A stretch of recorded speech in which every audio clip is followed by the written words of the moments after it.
कैलू बहुत नाम हमके आपन बना के,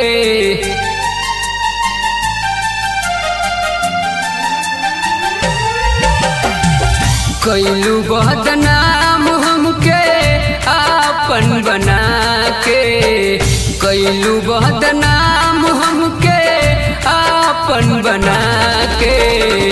आज काहे छोड़ दिहलो सबके जना के, आज काहे छोड़ दिहलो सबके जना के।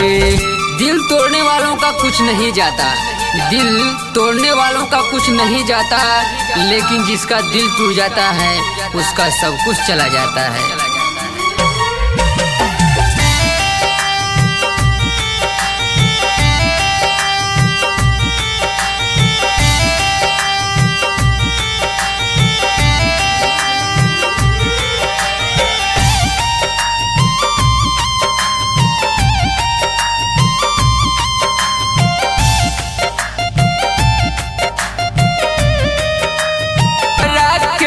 बना के धोखा ऐसन दिहलू दोसरा के अपना के, आज काहे छोड़ दिहलू सबके जना के, आज काहे छोड़ दिहलू सबके जना के।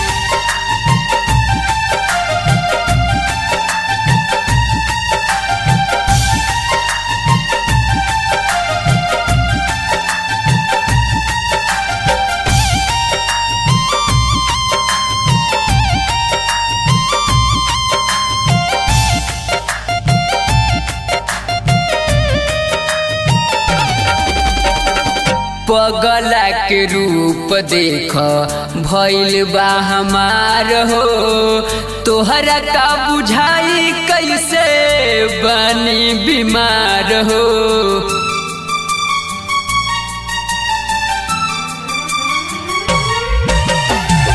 पगला के रूप देख भइल बा हमार हो, तोहरा का बुझाई कैसे बनी बीमार हो। और बिंद अकेला के छोड़लू दिल में समा के, इनके मनीष के छोड़लू दिल में समा के। आज काहे छोड़ दिहलू सबके जना के, आज काहे छोड़ दिहलू सबके जना के।